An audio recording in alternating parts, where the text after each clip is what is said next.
कभी कभी ज़िंदगी हमें थका देती है, लेकिन याद रखना, जो हार मान लेगा वो कभी भी दरोगा, पुलिस या होमगार्ड किसी भी जॉब की तैयारी करे उसमें सफल नहीं हो पाएगा। क्यों? क्योंकि इतना हार्ड कंपटीशन है और जो कंटिन्यूटी बना के मेहनत कर रहा है उसी की सफलता इस समय निश्चित है। इसलिए आपसे किसी भी टास्क को पूरा करने से पहले आप दिन भर में क्या करेंगे उसको ज़रूर लिखें और लिख करके उसे पूरा करने का पूरा प्रयास करें। उसमें 1% भी आप अपने आप को पीछे न रखें, अपनी पूरी पुरजोर मेहनत लगा दें उसको पूरा करने में। हेलो एवरीवन, कैसे हो आप सभी? आशा करता हूँ आप बढ़िया होंगे और मेरा नाम है शिवम। आप सभी लोग इतने दिन से देख ही रहे हो मुझे। मैं आपसे आज बात करने वाला हूँ, वैसे तो यूपीएसआई के एग्ज़ाम्स के भी बारे में बात करने वाला हूँ, जो कि मैंने बता ही दिया है कि भले ही सेंटर्स खोजे जा रहे हैं, बट मेरी गट फीलिंग के क्या कहना है, मतलब ऐसा लग रहा है कि कोई इधर खाली ही नहीं है जिधर ये एग्ज़ाम हो। हाँ, लेकिन ये है कि एग्ज़ाम के सेंटर्स ढूंढे जा रहे हैं, तो वो सेंटर्स ढूंढना और उनको अलॉट करने में बहुत टाइम है। वैसे भी बहुत सारे पहले से ही सेंटर्स से ढूंढे जाते हैं हर एक एग्ज़ाम के, तो इसमें घबराने वाली बात नहीं है कि 15 तारीख के एग्ज़ाम हो जाएगा। 15 तारीख तो नहीं होगा, और जो बीच में एग्ज़ाम्स बहुत सारे हैं इसलिए फिर स्लॉट्स खाली भी नहीं है। स्लॉट्स बीच में कब खाली है? 1 दिसंबर के लास्ट में थोड़े से खाली हैं, 8-10 दिन, 4-5 दिन के करीब में, और फिर फरवरी में, अब जनवरी पूरा खाली नहीं है, फिर फरवरी में आपको 2 तारीख से लेकर के 8 तारीख के बीच में खाली है। तो जो कि ऐसा मुझे लग रहा है जैसा कि हो सकता है फरवरी में एग्ज़ाम हो, उसी स्लॉट में हो सके एग्ज़ाम हो सकता है, लेकिन आपको तैयार रहना है दिसंबर तक में ही। मैंने बार बार पहले से कहा है कि दिसंबर तक हम लोग तैयार रह सकते हैं, उससे आगे हम इसको बढ़ाए ना, है ना। जो भी तैयारी करनी है, जो भी रिवीजन है, जो भी मॉक टेस्ट लगाने हैं, वो अब लगाने स्टार्ट कर दीजिए। और इस टारगेट सीरीज से जितना भी हो सकता है उतना एकदम डेडिकेटेड होकर तैयारी कीजिए, मेहनत कीजिए।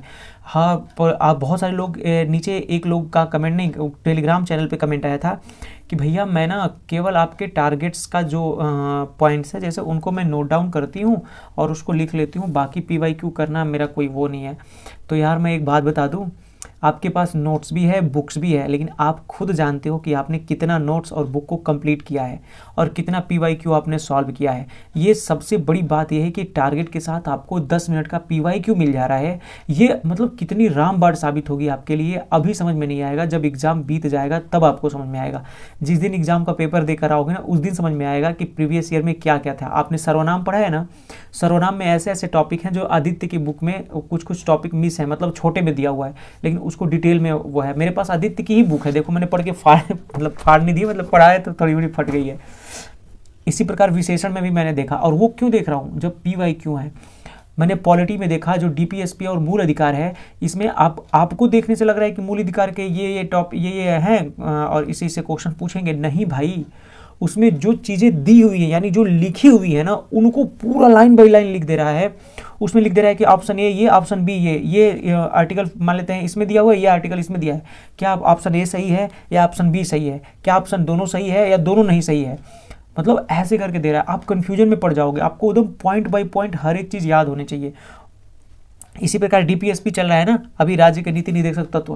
राज्य के नीति निर्देशक तत्व में इतने तगड़े क्वेश्चन पूछे हुए हैं, 48A, 39A, आर्टिकल 40, 44, है ना, महिलाओं से संबंधित, समान वेतन से संबंधित, पर्यावरण से संबंधित, मतलब एक एक चीज़ को पॉइंट बाय पॉइंट। किसने कहा है कि ये मौलिक अधिकार क्या है, मौलिक कर्तव्य क्या है, इन सब चीज़ों को किसने कहा है, KT साहब, या हर एक डॉक्टर भीमराव अंबेडकर के बारे में, मतलब एक एक चीज़, एक एक लाइन उसकी याद करनी पड़ेगी। DPSP से ही अभी पढ़ा रहे थे ना, तो उसमें DPSP की आज मैंने जितना भी है उसमें रिकॉर्ड किया मैंने, आप देखना वो, मतलब लास्ट में जो वीडियो है पॉलिटी की, इतनी तगड़ी दिए हुए हैं, इतना तगड़ा दिए हुए हैं कि कन्फ्यूजन में हो जाओगे कि क्वेश्चन पूछ क्या रहा है। और यही नहीं, जहाँ पे डायरेक्ट क्वेश्चन पूछना चाहिए वहाँ ये पूछ रहा है कि अनियमित नहीं है, मतलब अनियमित नहीं है यानी नियमित है, ऐसे ऐसे करके, जैसे तो उसको अनियमित है कर देना चाहिए या अनियमित या फिर नियमित है कर देना चाहिए, लेकिन नहीं, अनियमित नहीं है, या फिर इसकी माने संबंधित नहीं है वाला पूछ नहीं रहा, संबंधित नहीं है, मतलब आपको इतना कंफ्यूजन में डाल देगा कि आपके ऑप्शन भी गलत हो जाएंगे। इसी वजह से बहुत सारे लड़के 35% का जो क्राइटेरिया है उसको पास ही नहीं कर पा रहे थे। बहुत सारे बच्चे पास नहीं किए थे। 50% वाली क्राइटेरिया, अब नहीं 50% था उस समय ना, 50% वाली क्राइटेरिया पास ही नहीं कर पाए थे, और बहुत सारे लोग फेल हो गए थे उसमें, इसीलिए उन्होंने 35 क्राइटेरिया किया और ओवरऑल में 50 किया। तो ओवरऑल में 50, तो आप जानती हो कि उतना तो आ भी जाए तभी भी सिलेक्शन नहीं होने वाला, 200 नंबर से तो सिलेक्शन होने वाला नहीं। लेकिन वो 35% भी ना बहुत मेहनत कर देगा, वो आपको लग रहा है कि हो जाएगा, लेकिन वो बहुत मेहनत करवा देगा। है ना, अब वो बहुत मेहनत करवा देगा। इसलिए मेहनत से करो, और बहुत ज़रूरी है कि आप उसको ध्यान से नहीं करोगे तो पीछे चले जाओगे, है ना। 13 से 14 क्वेश्चन वैसे भी आपको सही होने चाहिए, और इतना क्वेश्चन जब पॉलिटी में आप देख रहे हो 22, 23, 24 तक जाते जाते हालत ख़राब हो जा रही है। और वो जो पॉलिटी आप देख रहे हो 2021 वाली, वैसी पॉलिटी नहीं आने वाली, मुझे नहीं लग रहा कि वो वाली पॉलिटी आने वाली। क्यों? क्योंकि जब आपके नंबर ऑफ क्वेश्चन ज़्यादा होते हैं, जब नंबर ऑफ शिफ्ट ज़्यादा होते हैं, उसमें नंबर ऑफ क्वेश्चन भी ज़्यादा और ढूंढ ढूंढ के निकालना होता है कि चलो ये भी पूछ लो, ये भी पूछ लो, वो भी पूछ लो। लेकिन जब आपके 4 शिफ्ट होंगे ना बाबू, तो उस समय आपके नंबर ऑफ क्वेश्चन डिसाइडेड होंगे, और वो 4 ही क्वेश्चन, अगर मान लेते हैं डीपीएसपी से क्वेश्चन पूछना होगा, तो वो 4 शिफ्ट में अगर क्वेश्चन पूछना होगा, अगर 4 क्वेश्चन पूछना होगा, तो केवल 4 क्वेश्चन वो कैसे भी निकाल सकता है, हार्डेस्ट, कैसा भी हार्डेस्ट निकाल सकता है। लेकिन जब मल्टीपल शिफ्ट होती है, उसमें हार्डेस्ट कहाँ से निकालोगे? किसी तो किसी शिफ्ट में इजी आएगा, तो मैक्सिमम उसी से पूछोगे ही, तो इजी ही पूछ पाओगे, हार्ड पूछ ही नहीं पाओगे। किसी में हार्ड होगा, किसी में इजी, तो आना ही पड़ जाएगा। लेकिन जब 4 शिफ्ट होती हैं, 3 शिफ्ट होती है ना, उसमें जो जैसा मन उसको चाहे वैसा पेपर बना के आपके सामने रख देगा, जैसा मन वैसा पेपर, चाहे हार्डेस्ट से हार्डेस्ट, ईजीएस्ट से ईजीएस्ट, और आप करते करते थक जाओगे, फिर भी परेशानी हो जाने की, है ना। इसलिए मैं कह रहा हूँ कि प्रीवियस ईयर करो, ध्यान से करो और मेहनत करो, तभी सफलता मिलेगी। चलो अब मैं दिखा देता हूँ टारगेट सीरीज़ के बारे में क्या क्या मिला हुआ है। वैसे भी आपको नहीं करना है, स्क्रीनशॉट लेकर के मस्त आप तैयारी कर सकते हो। चलो मैं दिखा देता हूँ। मेरा जो फ़र्ज़ है, मैं चाहता हूँ जितना मैं पढ़ता हूँ आपको बताऊँ, ताकि आप भी बेहतर करो अपने फील्ड में। ठीक है, आइए अब देखते हैं क्या। यूपी पुलिस और यूपीएसआई दोनों के लिए तैयारी के लिए है। कोई एक नहीं सोचे कि ये यूपीएसआई के लिए है, यूपी पुलिस के लिए नहीं है। यूपी पुलिस एंड यूपीएसआई दोनों के लिए बोथ ये टारगेट चल रहा है। 45 डेज़ का है, और हम लोग 15 दिसंबर से पहले ख़त्म भी कर लेंगे, या 15 दिसंबर तक ख़त्म कर लेंगे। आज डे है 11, और कैलकुलेशन आपको करना है 10 मल्टीप्लाई करना है, 10 सब्ट्रैक्शन करना है, 50 स्क्वायर करना है, 30 क्यूब करना है, और फार्मूला लिख लेने हैं। फार्मूला मैंने साहिल सर की वीडियो से बता दी है, उससे रिवाइज कर लो, या बुक है आपके पास तो फार्मूला बुक किसी की बुक से भी रिवीजन कर सकते हो। या फिर आप ये देखो, ये तो करना है आपको एप्लीकेशन से। मैंने एक एप्लीकेशन बताया ना, वो वीडियो मैं प्लेलिस्ट में डाला भी हूँ, उसको जा करके वहाँ से देख लो कि वो एप्लीकेशन कौन सा है, वहाँ से करो, आपको बार बार खोजना नहीं पड़ेगा, आप मस्त कर सकते हो। मैथ में आपको पार्टनरशिप करना है, पार्टनरशिप यानी साझेदारी। इसके 3 दिन आपको मिले हुए हैं, 3 दिन में आपको ख़त्म करना है। 80 क्वेश्चन करोगे आपके सब साझेदारी वाले, मतलब आपके पास जो बुक होगी उसमें पार्टनरशिप के कितने क्वेश्चन हैं। मान लेते हैं कि उसमें आपके 100 ही क्वेश्चन हो, तो आज आप केवल 35 क्वेश्चन लगाओगे, ठीक है। यदि आप में 200 क्वेश्चन है तो आप 70 क्वेश्चन लगाओगे। लेकिन आप में अगर 300 के करीब में क्वेश्चन है तो आप आराम से 80 क्वेश्चन लगाओगे, ठीक बात है। 3 दिन में ख़त्म कर देना है। तो रीजनिंग में आपको सीटिंग अरेंजमेंट करना है। इसकी लास्ट वीडियो है, हम लोगों ने 2 पार्ट कर लिया है सीटिंग अरेंजमेंट का। इससे ये होता है कि आपने अब आज 120 क्वेश्चन पूरे कर लिए हैं। रीजनिंग में आपके नंबर भले ही आते होंगे, लेकिन रीजनिंग अगर मेन टाइम पे सही टाइम से फास्ट नहीं करोगे तो दिक्कत हो जाएगी। और इसके लिए रीजनिंग के लिए मैंने वीडियो बना दी है, चैनल पे पड़ी हुई है, आप जा करके वहाँ से कर लो। और मैथ कैसे, अगर मैथ में वीक हो तो मैथ की भी वीडियो बना दी, वहाँ से कर लो। अब आते हैं पॉलिटी में। तो पॉलिटी में आपको संवैधानिक विकास करना है। 2 दिन मैं पार्ट में दूंगा, तो आप इसको संवैधानिक विकास को आप कर लो। जीएस रिव्यू ऐप पे वो पीडीएफ है सर की, तो वहाँ से आप कर सकते हो। इसको पीडीएफ आप ले सकते हो और अपने अनुसार, या फिर आपके पास बुक होगी तो उससे भी कर सकते हो। परंतु इसमें नोट्स की तरह है तो थोड़ा अच्छा तरीके से दिए हुए हैं, मैंने लिया है तो अच्छा लगा, तो मैं सोचा बता दूंगा आपको। मूल विधि आपको बीएनएस की ये रिवाइज कर लेनी है वीडियो। जो कल मैंने वीडियो बताया था, परसों बताया था, वो जीएस रिव्यू चैनल पे है, या फिर किसी भी चैनल से कर सकते हो। बट हाँ, यहाँ से है तो नोट्स की तरह है, तो इसलिए मैं कह रहा हूँ थोड़ा सा बढ़िया रहेगा, ठीक है। छोटे में है, शॉर्ट में है, तो आपका पूरा बीएनएसएस रिवाइज हो जाएगा। आप उसको राइट डाउन भी कर सकते हो, ठीक है। हिंदी में आपको विशेषण करना है, विशेषण में पार्ट नंबर 3 करना है, और आज लास्ट पार्ट है। तो 40 क्वेश्चन है इसको करने, है ना। विशेषण के आपने कल 40 क्वेश्चन किए थे, आज भी आपको 40 क्वेश्चन करने हैं। 40 40 80 और मतलब 120 क्वेश्चन हो गए विशेषण के, और मतलब बहुत है इतना, ठीक है। और हिंदी में श्रुति संभिन्नार्थक, इसको मैं 4 से 5 दिन देने वाला हूँ। मैं सोच रहा हूँ कि 3 दिन ना देके 4 से 5 दिन के करीब दूँ, क्योंकि मैंने जब पढ़ा काफ़ी कन्फ्यूजिंग है। आप कर तो लोगे लेकिन भूल जा रहे हो, इसलिए मैं सब श्रुति संभिन्नार्थक आपको मेरे हिसाब से 1-2 दिन और ज़्यादा ही मिलना चाहिए, है ना। जिसमें प्रॉब्लम है यार, उसको ध्यान से नहीं करेंगे ना तो प्रॉब्लम आने लगेगी आगे भी। इसलिए मैं कह रहा हूँ कि आपको जो भी पढ़ाई दी जा रही है उसको ध्यान से कर लो। अब आते हैं साहित्य में। तो साहित्य में आपको हजारी प्रसाद द्विवेदी जी को करना है, और इस हजारी प्रसाद द्विवेदी जी को मैं वीडियो के माध्यम से शॉर्ट में अपलोड कर दूंगा, आप वहाँ पर शॉर्ट पर जा करके देख लेना। और ये देखो, यही है श्रुति संभिन्नार्थक। किसी लोगों को कन्फ्यूजन हो जाता है कि क्या है श्रुति संभिन्नार्थक, तो ये वाला है। एक की तरह होता है, जैसे कि अजर को जो वृद्ध ना हो, अजीर मतलब आंगन होता है, अंत अंत मतलब समाप्ति, लेकिन अंत्य मतलब नीच। ये कंफ्यूजिंग वाले वर्ड होते हैं, एक ही की तरह दिखने में एक लगते हैं लेकिन होते अलग हैं। जैसे कुल, जैसे कुल, कुल मतलब खानदान, लेकिन कुल, कुल मतलब किनारा। कृत, कृत मतलब किया हुआ, लेकिन क्रीत मतलब खरीदा हुआ। कृषाण मतलब किसान, और कृषाणु मतलब आग। ऐसे करके कंफ्यूजन वाले वर्ड होते हैं। तो इसको मैं एक पेज भी अगर एक दिन दूँ ना, तो देखो इतना पेज है ना, 2 3 4 पेज हैं, 4 पेज इसको, और यहाँ से रिवीज ये आपको लगाने के लिए तो मुझे लग रहा है कि आपको 4 दिन का समय देना ही चाहिए मेरे हिसाब से, है ना। तो यहाँ से कर लेना, और वीडियो का स्क्रीनशॉट लेना है तो आप स्क्रीनशॉट ले सकते हो, या फिर आप नोट डाउन किया करो यार, नोट डाउन करोगे तभी तो समझ वो आएगा ना तुम्हें। नोट डाउन कर लेना, और जो भी वीडियो बताई गई वहाँ से देख करके अपना टारगेट कंप्लीट कर सकते हो। और अभी जा करके हिंदी देख लेना और पॉलिटी देख लेना, देखना कितना ज़बरदस्त वीडियो है ये। यूपीएसआई की तैयारी कर रहे हो और उस समय यदि आपको मिल जाता है प्रीवियस ईयर पेपर, तो समझ लो कि ये एक रामबाण साबित है। और जिसको भी प्रीवियस ईयर नहीं करना है वो शुरू के टारगेट्स को कंप्लीट करके अवॉइड कर सकते हैं, लेकिन जो नौकरी पाना चाहते हैं वो प्रीवियस ईयर करना बहुत ज़रूरी है। मुझे पता है कि इसमें से बहुत सारे बच्चों के पास प्रीवियस ईयर की बुक नहीं होगी, यदि नहीं होगी तो इस समय जो 10 मिनट कराए जाते हैं इसी वजह से आप तैयारी करना स्टार्ट कर दो, और इसको देख लो कि किस प्रकार के क्वेश्चन आते हैं। इतना समझ लो कि ये केवल मैं अपने लिए बना रहा हूँ, बस इतना ही समझ के पढ़ लो कि ये केवल आपके लिए और मेरे लिए ही है, दुनिया को देखने की जरूरत नहीं है। प्लीज़ मैं कह रहा हूँ पढ़ लो, एक बार देख लो, है ना। जिनको इतना दिन तक कोई कुछ पढ़ने का मन नहीं कर रहा, वो चाहेंगे कि एक दिन में नौकरी लग जाए, तो नौकरी लगने वाली नहीं है भाई, पढ़ना पड़ेगा मेरे भाई। सोचोगे कि 5 मिनट में हो जाए कुछ भी, तो 5 मिनट में मैगी भी नहीं बन रही, सब झूठ बोलते हैं, तो ये तो होने वाली बात ही नहीं है, समझे ना।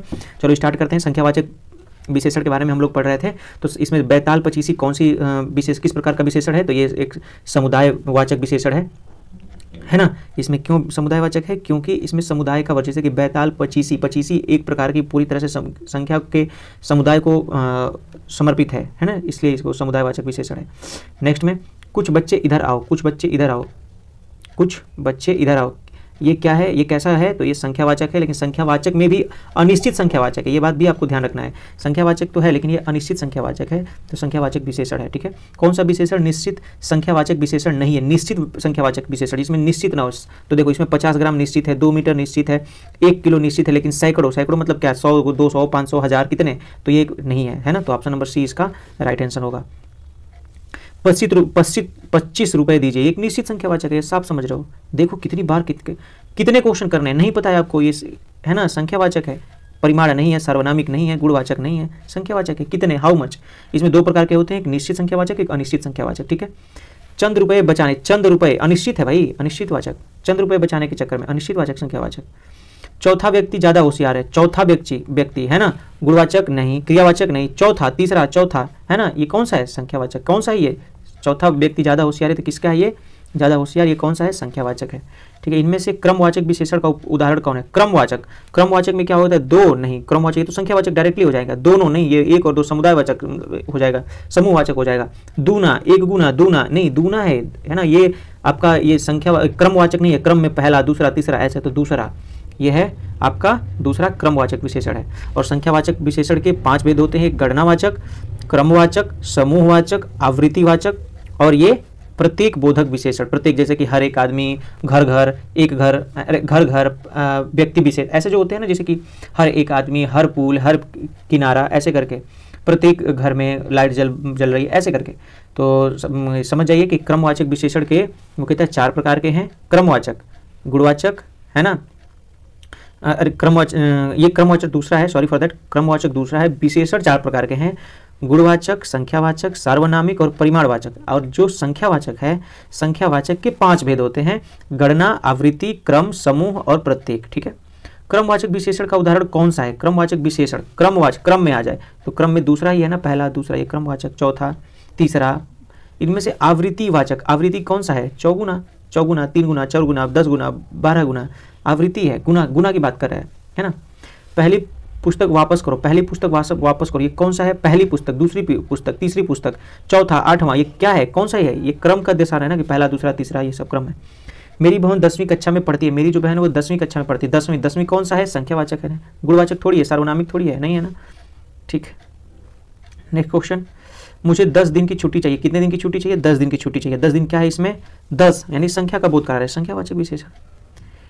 इनमें से संख्यावाचक विशेषण कौन से है, 4 कुर्सियां, 20 मीटर कपड़ा, तो संख्यावाचक कौन सा है, निश्चित, वो भी इसमें पूछ रहा है संख्यावाचक विशेषण, है ना, जिसमें से निश्चित, और अनिश्चित। तो 20 मीटर कपड़ा संख्यावाचक विशेषण और 4 कुर्सियाँ ये भी दिखा रहा है। आई थिंक ये दोनों 20 मीटर कपड़ा को भी बता रहे हैं कि 20 मीटर, और ये दोनों कैसे, ये दोनों सही नहीं है, ये तो मुझे नहीं लग रहा। 4 कुर्सियों में संख्यावाचक विशेषण ऐसे सब जो संख्या सर्वनाम की संख्या का बोलते, लेकिन 20 मीटर कपड़ा भी तो है ना, 20 मीटर कपड़ा, कपड़े का भी तो बता रहा है, 20 मीटर कपड़ा संख्यावाचक ये भी तो बता रहा है। ठीक है, चलो कोई बात नहीं। ये भाई क्वेश्चन को एक बार बताना, 51 क्वेश्चन नंबर को किसी को आता है तो मुझे आंसर जरूर बताएं। क्या इसमें कंफ्यूजन है तो आप हमें जरूर बताएं। सबका 51 वाले का आंसर मैं देखूंगा कितने लोग इस वीडियो को देख रहे हैं 51 वाले का आंसर बताएंगे खोज करके। इनमें से गणनावाचक विशेषण का उदाहरण कौन सा है? गणना किससे की जाती है? पहली, दूसरी, तीसरी, चौथी, ये क्या होती है? ये पहला, दूसरा, तीसरा ये क्रमवाचक होता है। दुगुना, 3 गुना, 4 गुना ये आवृत्तिवाचक होता है। चारों, पांचों, तीनों, दोनों ये समुदायवाचक। तो इसमें से कौन सा बच रहा है? 3 संख्यावाचक, जिसको संख्या से गिन गिन के गणना की जाती है, 1 2 3। ठीक है, राजू ने मुझे 2 पुस्तकें दी, 2 पुस्तकें, ये कौन सा है? संख्या है, संख्यावाचक है। क्वेश्चन पूछे जा रहे हैं, याद रखना। राम एक पुस्तक मुझे दो, एक पुस्तक दो, एक पुस्तक क्या है? एक पुस्तक की बात कर रहे हैं तो राम एक पुस्तक मुझे दो, यानी कौन सा ये है? ये संख्यावाचक है। ठीक है, आंसर नीचे दिख रहा है, दिखने दो, बस हमें एक बार रिवीजन कर लेना है, सब कुछ पढ़ लेना है हमको, सब कुछ। ठीक है ना। सभा में 50 लोग थे। सभा में कितने लोग थे? 50 लोग थे, है ना, 1 2 नहीं, 50। संख्या निश्चित नहीं है, अनिश्चित वाचक संख्या है ना, अनिश्चित संख्यावाचक विशेषण। कई, हजारों, अनेक, अनगिनत। अध्यापक ने मुझे 4 पुस्तकें दी। कितनी पुस्तकें दी? 4। तो संख्या की बात कर रहे हैं, संख्यावाचक विशेषण। निम्नलिखित में से समुदायवाचक विशेषण है। समुदायवाचक विशेषण कौन सा है? कौन सा समुदाय? चारों, तीनों, दोनों। प्रत्येक वाचक है। 3 संख्यावाचक है ना, गणनावाचक। और दूना ये आपका उसका बोध कराता है, 1 गुना, 2 गुना, 3 गुना, 4 गुना आवृत्तिवाचक कराता है। ठीक है ना। एक लड़का स्कूल जा रहा है। कौन जा रहा है? एक लड़का जा रहा है, तो गणना कर रहा है ना कि एक ही लड़का, 2 लड़का, 3 लड़का ये जा रहे हैं, ये गणनावाचक। मोहन तुमसे 4 गुना काम करता है। 4 गुना कर रहा है, 1 गुना नहीं, 4 गुना, 3 गुना, 4 गुना आवृत्तिवाचक। ठीक है। कई दर्शक गण, कई मतलब क्या? निश्चित है क्या? नहीं भैया, निश्चित नहीं है, ये अनिश्चित है। अनिश्चित है ना, निश्चित रहता तब तो बात ही अलग होती। अनिश्चित संख्यावाचक है। परिमाणवाचक भी देख लो आज, क्योंकि विशेषण खत्म हो गया है ना। तो परिमाणवाचक में केवल, अनुमानतः, सर्वदा, ये सब किसका उदाहरण है? ये किसका उदाहरण है? केवल, अनुमानतः, सर्वथा, ये किसका उदाहरण है? ये सब के सब किसका है? परिमाणवाचक विशेषण के उदाहरण है। रीतिवाचक नहीं है। काल, इसमें काल का जिक्र है। स्थान है कहीं? नहीं, परिमाणवाचक है। ये भी याद रख लेना, थोड़ा इसको डिटेल में बता देता हूँ इसको। ठीक है ना। ये जो है ना, इसको ध्यान से देख लिया करो। केवल, अनुमानतः, सर्वथा आदि दिए गए शब्द परिमाणवाचक विशेषण हैं। परिमाणवाचक विशेषण ये हैं जैसे बहुत, अति, बड़ा, बिल्कुल, सर्वथा, खूब, निपट, अत्यंत, अतिशय। ये सब के सब कौन से हैं? ये सब के सब परिमाणवाचक है, सब के सब परिमाणवाचक है। ठीक है ना। ये देख लो, कालवाचक, रीतिवाचक, स्थानवाचक, परिमाणवाचक, पर ये सब परिमाणवाचक क्रिया विशेषण के भेद हैं। ये सब क्या है? क्रिया विशेषण के भेद हैं। तो कौन कौन से देख लेते हैं एक बार। कालवाचक क्रिया विशेषण। कालवाचक में जैसे इसमें समय का बोध होता है, आज, कल, तुरंत, पीछे, ये सब के सब जो है ना, कभी कभी, कब, नित्य, जब से, सदा, अभी, तभी, आज, कल, ये सब के सब कौन से हैं? कालवाचक विशेषण हैं। रीतिवाचक मतलब जिसमें रीति की बात करें, तरीके की बात करें, इसलिए, अरे हाँ इसलिए ये बात हुई, अतएव, भाई क्यों, ऐसा क्यों हुआ है, वो तरीका क्या है, अच्छा है, अच्छा ये बात है, ठीक ठीक ठीक, शायद, अवश्य, हाँ हाँ हो सकता है, हाँ वही तो, सहसा, वस्तुतः ये बात है। स्थानवाचक में सर्वत्र, पास, निकट, समीप, हर तरफ, इधर उधर, ऊपर नीचे, ये स्थान की बात कर रहे हो कि उधर स्थान है, नीचे स्थान है ना। तो ये सब के सब मैंने बता दिया, ये सारे विशेषण के बारे में जिक्र कर दिया। मेरे कुर्ता पजामा में 3.5 मीटर कपड़ा लगेगा। कितना लगेगा? 3.5 मीटर कपड़ा लगेगा। 3.5 मीटर कपड़ा है, तो ये क्या है? परिमाणवाचक विशेषण। तो हमने जो पीछे क्वेश्चन दिया था आपका, उसका आंसर वो सही था, वो परिमाणवाचक था, वो संख्यावाचक नहीं था। ठीक है ना। परिमाणवाचक में ये होता है कि कितना कपड़ा, मतलब अमाउंट की बात कर रहा है कि 3 मीटर कपड़ा, 2 मीटर कपड़ा, 2 बाल्टी, 3 बाल्टी, उसमें अमाउंट की बात कर रहा है, इसलिए वहाँ पे परिमाण होगा, न कि संख्यावाचक होगा। ठीक है ना। तो मेरे कुर्ता पजामा में 3 मीटर कपड़ा लगेगा। ठीक है, ये निश्चित परिमाण है। दादी ने ढेर सारे खिलौने खरीदे। दादी ने कितने खिलौने? ढेर सारे खिलौने, बहुत सारे खिलौने, बहुत सारे दादी ने खिलौने खरीदे। ये है अनिश्चित संख्यावाचक विशेषण। निश्चित नहीं है ये कि कितना खरीदा, अनिश्चित है, अनिश्चित संख्यावाचक। ये भी एक बार चार्ट देख लो, बहुत अच्छा तरीका से दिया है। विशेषण के कौन कौन से भेद हैं? 4 भेद हैं, गुणवाचक, संख्यावाचक, परिमाणवाचक और सार्वनामिक। संख्यावाचक में अनिश्चित और निश्चित, ठीक है, और परिमाण में निश्चित और अनिश्चित परिमाणवाचक। लेकिन इसमें सार्वनामिक और यौगिक, आपको कल की वीडियो में बताया था सार्वनामिक क्या होता है और यौगिक क्या होता है। और विशेषण किसे कहते हैं? जो संज्ञा सर्वनाम की विशेषता बताता है, और विशेष वो होता है यानी जिनके बारे में वो जिसकी विशेषता बताई जाती है वो विशेष होते हैं। थोड़ा सा दूध गर्म कर दो, थोड़ा है भैया, निश्चित नहीं है, कितना है, आधा किलो, पाव भर, कितना है, नहीं। आज मुझे बहुत काम है। बहुत का मतलब क्या है? कितना काम है भैया? बहुत का मतलब कितना काम है? बहुत काम है, तो इसमें बहुत जो है परिमाण है कि नहीं, इतना नहीं है, उतना है, अनिश्चित है, लेकिन ये भी याद रखना अनिश्चित परिमाण है, पता नहीं कितना करना, लेकिन बहुत काम है, आज मुझे बहुत काम है, याद रखना परिमाणवाचक है। क्या है ये? परिमाणवाचक। ये क्वेश्चन बहुत इंपॉर्टेंट है, देखो दो जगह दे दिया क्वेश्चन, आज मुझे बहुत काम है, आज मुझे बहुत काम है, ये दे दिया 21 तारीख को भी, 14 तारीख को, मतलब इतना रिपीटेड क्वेश्चन आया हुआ है, इसीलिए कहता हूँ इसको करना बहुत जरूरी है। इनमें से परिमाणवाचक क्या है? प्रत्येक है, हर एक है, थोड़ा है, दोनों नहीं भाई, थोड़ा है, परिमाण है, इतना है, थोड़ा सा, कम सा, ज़्यादा सा, बता ही दिया। विशेषण के सार्वनामिक गुण, संख्या, परिमाण, बार बार एक ही चीज़ को क्या रिपीट किया जाए। आज मुझे थोड़ी सी फुर्सत मिली है, परिमाण कितना, थोड़ा सा भाई, थोड़ा सा है, निश्चित नहीं है, थोड़ा सा है परिमाणवाचक। आज दूध वाला बहुत देर से है, कितना देर से आया? बहुत देर से आया, क्या बात कर रहा है भाई, हाँ परिमाणवाचक है ये। आज शायद आप ज़्यादा खाना, कुछ पता है, इतना खाना उतना खाना, कुछ अमाउंट बता रहा है ना, तो परिमाण है भैया, परिमाण है, परिमाणवाचक। आज मुझे बहुत काम है, कितना काम है भैया? बहुत काम है मुझे, तो ये भी परिमाणवाचक होगा। शायद आज आप ज़्यादा ही व्यस्त हों, देखो कितने सारे क्वेश्चन आए परिमाणवाचक से, वाह भाई वाह, ये भी परिमाणवाचक होगा। करते जो नाटक करते रहेंगे करते रह जाएंगे, जो करेंगे वो कर लेंगे, ठीक है ना।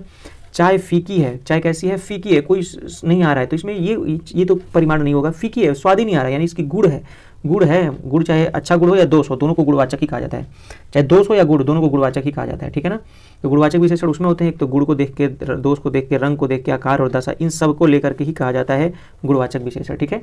इसमें देखो सुंदर, मीठा, अच्छा, बहादुर इत्यादि, कायर, बुरा, खट्टा, तीखा, पापी आदि, लाल रंग, हरा, पीला, है ना, आकार में नुकीला, लंबा, मोटा, और दशा में ऊंचा, हरा, ऊंचा, नीरा, नीचा, गहरा, सकरा, ये सारी चीज़ें होंगी।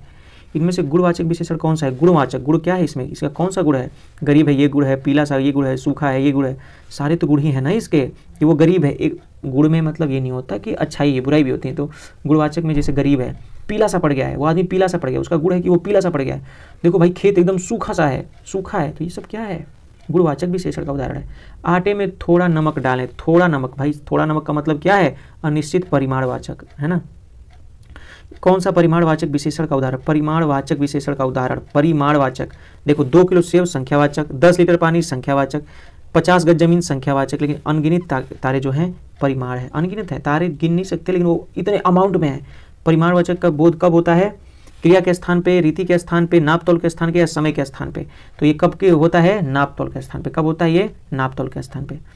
विशेषण और विशेष, इनमें से प्रविशेषण नहीं है, विशेषण की भी जो विशेषता बताए वो प्रविशेषण है ना। तो भूख तो है ना, लेकिन भूख कैसी है? थोड़ी सी है, ये प्रविशेषण है। अरे बहुत सुंदर, देखो फूल है उसके साथ ये सुंदरता भी है, तो विशेषण, लेकिन बहुत प्रविशेषण। खट्टे हैं, ठीक है, ये खट्टा जो है संतरा वो विशेषण हो गया, लेकिन बहुत कुछ ज़्यादा ही खट्टे हैं, ये हमें क्या हो गया? प्रविशेषण। समझदार हो गए, ये कोई प्रविशेषण नहीं है, ये तो केवल विशेषता बता रहा है, ठीक है। आसमान का रंग नीला है, नीला, ये तो विशेषण की बात कर रहे हैं, तो विशेष इसमें से आसमान है, आसमान विशेष है, ठीक है। मौसम आज कुछ सुहाना सा है, मौसम किसकी क्या करना है? परिचय है, सुहावना, सुहावना क्या है? एक विशेषण है, आप तो सिंपल आप कर ही लोगे। उन्नति शब्द क्या बताता है? उन्नति, उन्नति एक क्या है? विशेषण है ना, उन्नति विशेषण है। दिए गए संज्ञा सर्वनाम शब्द की विशेषता बताए, जो विशेषता बताता है वो भाई विशेष है, जो जिनके बारे में बताई जाती है, जिन संज्ञा सर्वनाम शब्दों की विशेषता बताई जाती है, किसकी विशेषता बताई जाती है? विशेष की तो विशेषता बताई जाती है। दिए गए विकल्पों में पवित्रता का विशेषण कौन सा है? पवित्रता का विशेषण, पवित्रता का विशेषण होगा पवित्र, वो पवित्र है ना। चलो इतना ज़्यादा क्वेश्चन हो गया, आई थिंक हम लोगों ने बहुत ज़्यादा ही कर ली, और बाकी जो क्वेश्चन होगा वो आप आगे कर लेना, मैं तो इसको पढ़ के ख़त्म ही कर दूंगा। और मेरा भी इससे रिवीजन हो रहा है, आप पढ़े हो या ना पढ़ो, बट मेरा रिवीजन हो रहा है। I am thanking to you कि आप यहाँ तक आए हो, यहाँ तक वीडियो देखे हो, आप जरूर सेलेक्ट हो गए, या मैं यही प्रभु से कामना करता हूँ। पॉलिटी देख के जाना, अभी पॉलिटी है, पॉलिटी देख के जाओ। SI 2017 में जो पेपर थे वो बहुत सारे लेंदी पेपर थे और बहुत तगड़ा पेपर बना हुआ है। अगर वैसा पेपर बन गया तो जो आप 350 और 340 और 320 के चक्कर में पड़े हो ना, हालत ख़राब हो जाएगी भाई, और आ जाओगे नीचे, सीधे आ जाओगे 300 के आसपास। इसलिए कह रहा हूँ ज़्यादा उड़ना नहीं है, पढ़ना है, पढ़ने से ही होगा। देखो जैसे ये इतना लंबा क्वेश्चन पक्का 2017 का होगा, मैंने अभी देखा नहीं है, देखना 2017 का क्वेश्चन होगा ये। निम्न में से कौन सा व्यक्ति भारतीय संविधान में स्थित राज्य के नीति निर्देशक तत्वों में विनिर्दिष्ट रूप से उल्लेखित है? राज्य अपनी नीति को विशिष्टतया निम्नोन्मुखी बनाएगा, जिससे समुदाय के भौतिक संसाधन का स्वामित्व और नियंत्रण इस प्रकार बटा हो जिसमें सर्वोत्तम रूप से सामूहिक हित सद सके। ठीक है, ऑप्शन बी है आर्थिक व्यवस्था इस प्रकार चले जिससे धन और उत्पादन साधनों का सर्वसाधारण के लिए अहितकारी संकेंद्रण हो। ऑफलाइन पेपर होने वाला है, सेम टू सेम ऐसा ही आएगा। Option A, option B, option C, option D, इनमें से चारों में से कौन सा ऑप्शन सही होगा? तो देखो, राज्य का जो कर्तव्य होता है ना, वो राज्य का कर्तव्य है कि वो क्या करे, अपनी नीतियां ऐसे बनाए ही जिसमें समुदाय के भौतिक संसाधनों का स्वामित्व का नियंत्रण जो है ना, वो सब में डिवाइडेड हो, एक जगह केंद्रित ना हो, सबके जहाँ डिवाइडेड हो, और पूरे हित में, सब पूरे सामूहिक हित में ही वो कार्य हो।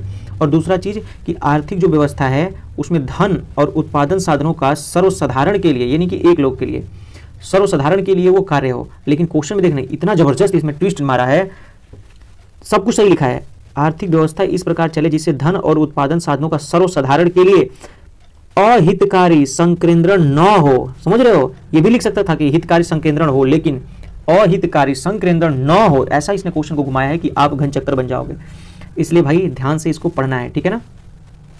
देखो, राज्य के नीति निर्देशक तत्वों का वर्णन भारतीय संविधान के भाग 4 अनुच्छेद 36 से 51 में वर्णित है। इसे आयरलैंड के संविधान से लिया गया है। निर्देशक तत्व विधायिका और कार्यपालिका के लिए अनुदेश है, अर्थात सरकार यानी कि केंद्र या राज्य एवं स्थानीय उन्हें लागू करने के लिए बाध्य नहीं है। राज्य के नीति निर्देशक तत्व में ना वो बाध्यता नहीं है, आप जाके कोर्ट में ये नहीं कह सकते इन्होंने ये लागू नहीं किया, परंतु एक दायित्व बनता है, एक कर्तव्य बनता है कि जो आर्टिकल 39 में दिया हुआ है कि राज्य अपनी नीति इस प्रकार बनाएगा कि समुदाय में ना जो स्वामित्व हो, नियंत्रण वो बटा हुआ हो, ये नहीं कि एक जगह केंद्रित हो जाए, है ना। इसलिए ये कहा जाता है कि भले ही ये न्यायालय में परिवर्तनीय नहीं है, परंतु ये राज्य अपने हित के लिए, अपने हित में ही ये कार्य करेगा, ठीक है। निम्नलिखित में से भारत के मूल संविधान में राज्य नीति निर्देशक सिद्धांत के रूप में उल्लेख नहीं किया गया है। देखो, नहीं। जीवन स्तर को बढ़ाना राज्य का कर्तव्य, ये भाई तो है ही। पोषण तत्वों को बढ़ाना, ये भी राज्य का कर्तव्य है। पर्यावरण की रक्षा करना, ये भी कर्तव्य है। सार्वजनिक स्वास्थ्य में सुधार करना राज्य का कर्तव्य है। प्रश्न में मूल संविधान के प्रावधानों की बात की जा रही है ना, ये नहीं कि मूल इधर की मूल संविधानों की। और ये जब कब जुड़ा, 1976 में इसको जोड़ा गया, 42वें संविधान संशोधन में जोड़ा गया। और यहाँ पे आप देख रहे हो भारत के मूल संविधान में, भाई मूल संविधान में था ही नहीं। क्यों? क्योंकि मूल संविधान में तो राज्य के नीति निर्देशक तत्व में ये वाला पोर्शन जुड़ा ही नहीं था। ये तो तब जुड़ा जब 42वें संविधान संशोधन आया, इसलिए आंसर नहीं हुआ, नहीं तो है उसमें आंसर। बट क्यों? क्योंकि ये मूल संविधान में नहीं था, इसलिए इसका आंसर ये सी होगा, ठीक है, क्योंकि ये 42वें संविधान संशोधन के जुड़ा हुआ है। निम्न में से कौन सा राज्य के नीति निर्देशक सिद्धांतों में नहीं कहा गया था? क्या क्वेश्चन पूछ रहे हो यार, जो भी 2017 का क्वेश्चन है, माशाल्लाह कसम से गर्दा मचा दिया है, मतलब बहुत जबरदस्त। तो राज्य के नीति निर्देशक तत्वों में क्या क्या है? शिक्षा का अधिकार का जिक्र है, ग्राम पंचायतों का गठन है, ये सारी चीज। तो ग्राम पंचायतों का गठन तो आप जानते ही हो कि एकदम करेक्ट है। ग्राम पंचायतों का गठन क्या राज्य के नीति निर्देशक तत्व में वर्णित है? एकदम है भाई, राज्य के नीति निर्देशक तत्व में वर्णित है। बताओ, आप बताओ। नहीं, ग्राम पंचायतों का गठन नहीं, संगठन जो है ये नहीं वर्णित है। शिक्षा का अधिकार वर्णित है राज्य के नीति निर्देशक तत्व में, ठीक है ना। ऑप्शन ए इसमें होगा, देख लेते हैं। भारतीय संविधान के भाग 4 में अनुच्छेद 36 से 51 के अंतर्गत राज्य के नीति निर्देशक तत्वों में वर्णित किया गया है। इसमें शिक्षा का अधिकार शामिल नहीं था, जबकि अनुच्छेद 40 के अंतर्गत ग्राम पंचायतों का गठन मूल संविधान में वर्णित है, ठीक है ना। याद रखना, इसमें नहीं का ऑप्शन दिया हुआ था, इसी वजह से शिक्षा का अधिकार जो है ये गलत होगा, है ना, यही गलत होगा, यानी और जो गलत होगा वही सही होगा। आ रही बात समझ में? एक बार फिर से क्वेश्चन को समझ लेंगे। इनमें से कौन सा है जो राज्य के नीति निर्देशक तत्व के सिद्धांतों में नहीं कहा गया था? नहीं कहा गया है। ये तो आर्टिकल 40 में कहा गया है, ठीक है ना, ये आर्टिकल 40 में कहा गया है। करेक्ट कर लेते हैं, पीछे वाली बात को थोड़ा सा कट कर देना। इसको शिक्षा का अधिकार नहीं कहा गया था, जो कि बाद में जोड़ा गया था, ठीक है ना। ओके, निर्देशक सिद्धांतों को उस क्रम में व्यवस्थित करें जिस क्रम में संविधान में सूचीबद्ध हैं, उसी क्रम में करना है जिसमें संविधान में सूचीबद्ध हैं। मतलब आर्टिकल के साथ करना है। मतलब भाग 4 में जानते हो कि 36 से 51 तक आर्टिकल होते हैं, तो उसको उसी ढंग से व्यवस्थित तरीके से करना है जो संविधान मूल संविधान में दिए हुए हैं, है ना, संविधान में सूचीबद्ध हैं। तो पहले क्या है? राज्य द्वारा लोगों के कल्याण को बढ़ावा देने के लिए सामाजिक क्रम में सुरक्षित रखना। सामाजिक का क्रम जो है उसको सुरक्षित रखना है, क्योंकि कल्याण को बढ़ाना है, राज्य के लोगों के कल्याण को बढ़ावा करना है।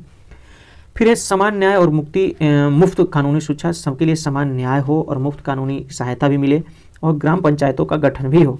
तो ऑप्शन तो तीनों सही है, बट क्योंकि व्यवस्थित तरीके से करना है तो व्यवस्थित तरीके से ऑप्शन होगा। पहले उसमें पी है, फिर उसके बाद क्यू, और लास्ट में आर्टिकल 40 का है, इसमें आर है, तो option number C P Q R होगा। देख लेते हैं कैसे कैसे है। सॉरी, सामाजिक क्रम को सुरक्षित रखना आर्टिकल 38 में है। देखो कितना जबरदस्त, मतलब एक एक आर्टिकल से क्वेश्चन पूछा है। समान न्याय और निःशुल्क विधिक सहायता आर्टिकल 39 क में है, और ग्राम पंचायतों का संगठन आर्टिकल 40 में है। मतलब एक एक आपको संविधान को पढ़ना पड़ेगा, एक एक क्वेश्चन आपको करना पड़ेगा बड़े ही ध्यान से, एक एक अनुच्छेद आपको याद करना पड़ेगा। राज्य के नीति निर्देशक सिद्धांतों के अंतर्गत किस अनुच्छेद में राष्ट्रीय महत्व के स्मारकों, स्थानों और वस्तुओं के संरक्षण के विषय में कहा गया है? किसमें कहा गया है कि राष्ट्रीय महत्व के स्मारक और स्थान और वस्तुओं का संरक्षण ये सब होना चाहिए? तो ये कहा गया है आर्टिकल 49 में, है ना। आर्टिकल 49 में आप देखे ही होंगे। तो राष्ट्रीय महत्व के स्मारक, स्थान, वस्तु, इन सब का संरक्षण आर्टिकल 49 में, और ये कहाँ पे है? भाग 4 के अनुच्छेद 36 से 51 के बीच में है। ठीक है, ये भी देखो, ये भी 2017 का क्वेश्चन होगा। क्या बात है। राज्य की नीति के निर्देशक सिद्धांतों में से किसका संविधान के संबंधित अनुच्छेदों के साथ सही रूप से मिलान किया गया है? राज्य की नीति के निर्देशक सिद्धांतों में से किसका संविधान में संबंधित अनुच्छेदों को सही रूप से मिलान किया गया है? किसमें किया गया है? देखो, पोषण और जीवन स्तर को ऊंचा उठाने और सार्वजनिक स्वास्थ्य सुधार में राज्य का कर्तव्य आर्टिकल 47 में है, या प्रबंधन में श्रमिकों की सहभागिता 43A में है, या बच्चों के लिए मुफ्त और अनिवार्य शिक्षा के लिए प्रावधान आर्टिकल 45 में है? सारे क्वेश्चन के एक एक आर्टिकल के साथ देख लेते हैं, है ना। तीनों सही, लेकिन हमें केवल इसमें आर्टिकल को पढ़ना है। आर्टिकल में देखो, आर्टिकल 47, 43A और 45, एक एक आपको आर्टिकल को पढ़ना होगा, ध्यान से पढ़ना होगा। देखो, पोषण और जीवन स्तर को ऊंचा उठाने के लिए और सार्वजनिक स्वास्थ्य में सुधार के लिए राज्य का कर्तव्य किसमें दिया गया है? आर्टिकल 47 में। और प्रबंधन में श्रमिकों की सहभागिता किसमें है? आर्टिकल 43A में। मतलब 43A में क्या है? प्रबंधन में, है ना, मैनेजमेंट में जो है उसमें श्रमिक की भी भागीदारी होगी, है ना। कोई कंपनी बनाया हो तो उसमें श्रमिकों की भी भागीदारी मानी जाएगी। बच्चों के लिए मुफ्त एवं अनिवार्य शिक्षा के लिए प्रावधान, बच्चों के लिए मुफ्त में शिक्षा और उसके लिए प्रावधान कहाँ किया गया है? अनुच्छेद 45 में। ठीक है ना। नेक्स्ट क्वेश्चन पढ़ते हैं। केवल और 8 क्वेश्चन है, इसके बाद नेक्स्ट डेज किया जाएगा। निम्नलिखित में से कौन सा राज्य के नीति निर्देशक सिद्धांतों में उल्लेखित नहीं था? काम पाने का अधिकार या कार्य स्तर पर उचित व मानवीय परिवेश तथा मातृत्व सहायता का प्रावधान, इनमें से कौन सा था जो उल्लेखित नहीं था? भाई दोनों उल्लेखित हैं, ये भी उल्लेखित है और ये भी उल्लेखित है। इसमें कैसे? तो ये दोनों को ही नहीं उल्लेखित नहीं था, मतलब दोनों उल्लेखित नहीं था मतलब नहीं है, दोनों का उल्लेखित था, है ना। ठीक है। आर्टिकल 41 और 44 के अंतर्गत राज्य के निर्देशक निर्देशक तत्वों में संविधान निर्माण के समय से सम्मिलित है, जबकि 42वें संविधान संशोधन द्वारा निम्न निर्देशक तत्वों को भी सम्मिलित किया गया। देखो, ये शुरू से ही सम्मिलित है 41 और 42 में, लेकिन बाद में समान न्याय और न्यायिक विधिक सहायता जोड़ा गया 39 क में, और 43 क में जोड़ा गया प्रबंधन, 48 क में जोड़ा गया पर्यावरण और वन्य जीव संरक्षण। और ये कब जोड़ा गया? 44वां संविधान संशोधन के समय आर्टिकल 38(2) में भी जोड़ा गया। क्या जोड़ा गया था? कि राज्य आय की असमानता को कम करेगा और प्रतिष्ठा, अवसर एवं सुविधाओं की समानता को समाप्त करेगा। ठीक है ना। क्वेश्चन कितने बड़े बड़े हैं, बहुत बड़े बड़े हैं। नेक्स्ट क्वेश्चन देखिए। यह इस सभा का प्रयोजन है कि भविष्य में विधायिका और कार्यकारिणी दोनों को ही इस भाग में अधिनियमित इन सिद्धांतों के लिए केवल आडंबर नहीं करना चाहिए, बल्कि उन्हें सभी कार्यकारिणी और विधायिकी कार्यवाहियों को आधार बनाना चाहिए, जिसे आगे चलकर देश के शासन के मामले में प्रयोग किया जा सकता है। ये सिद्धांत, ये शब्द किसके द्वारा कहे गए हैं? राज्य के नीति निर्देशक तत्वों का जो ये सब बातें कही गई हैं कि इसका जो मेन कर्तव्य भाई विधायिका और कार्यकारिणी दोनों का है। इसके लिए आप दिखावा ना करो, काम करो, है ना। अगर ये काम करोगे तो आगे जाकर के देश के हित में ही ये फैसला लिया जाएगा। तो ये कहते हैं हमारे प्रिय डॉक्टर भीमराव अंबेडकर जी ने। ठीक है। इस सभा का प्रयोजन ये पूरा इनका देख लो, और इनका तो हमने पढ़ ही दिया। ठीक है। मतलब एक एक जो बातें कही थी वो भी बातें दी हुई थी 2017 वाले में। अल्लादी कृष्ण स्वामी अय्यर ये क्या कहे थे?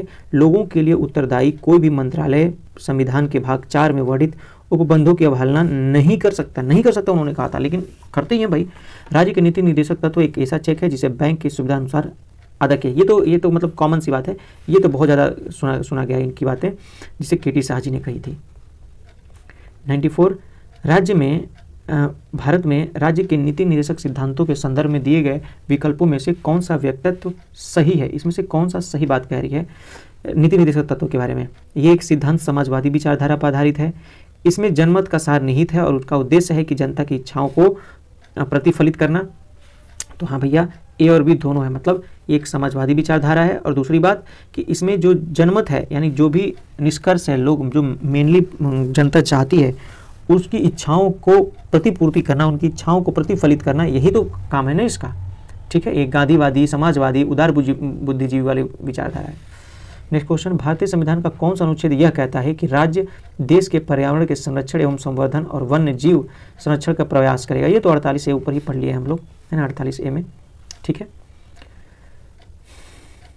चलिए ठीक है, 95 तक करते हैं आगे। I am so sorry for that कि 200 में कह रहा था, काफ़ी लंबी वीडियो हो जाएगी, तो इतना तक करते हैं, आगे की क्वेश्चन करेंगे। लेकिन एक बात याद रखना है कि बहुत तगड़े तगड़े क्वेश्चन आ रहे हैं, तो इसको करने के लिए आपको बहुत अच्छे से नीति निर्देशक तत्वों को पढ़ के आना। 96 से क्वेश्चन को किया जाएगा और आपको ये फ़र्ज मिलता है कि आप जा करके डीपीएसपी को अच्छे से पढ़ लेना, डीपीएसपी को अच्छे से एक बार पढ़ लेना। अभी भी बहुत पढ़ना बाकी है, और कहते हैं ना कि लूसेंट से या फिर इनसे उनसे हो जाएगा, नहीं हो पाएगा भाई। इसीलिए आपको, हमें तो लग रहा है अगर इतना तगड़ा आ जाता है ना तो आपको लेना ही पड़ जाएगा। कौन सी बुक? वो है परीक्षावाड़ी, क्योंकि परीक्षावाड़ी में ही डिटेल में दिया है और इन सब के बस की बात नहीं है कि परीक्षावाड़ी को बीट कर पाए। परीक्षावाड़ी में ही ये सब सारी चीज़ दिए हुए हैं, है ना। तो इसलिए मैं कह रहा हूँ ये सब सारी चीज़ें ध्यान से देख लो, पढ़ लो, नहीं तो दिक्कत वाली बात हो जाएगी। ठीक है, चलिए तब तक के लिए थैंक यू। और हाँ, वीडियो को लाइक करके चैनल को सब्सक्राइब कर लो। और देखो कितना इंपॉर्टेंट क्वेश्चन करा रहा हूँ, लोगों को समझ में नहीं आ रहा है ये बात, तब समझ में आएगी जब पेपर में बैठ के आ जाएंगे। प्लीज़ एक लाइक कर दो, नीचे कमेंट जय हिंद कर दो, जय हिंद बस कमेंट कर दो, कुछ नहीं करने की जरूरत है, जय हिंद कर दो। Bye bye, take care.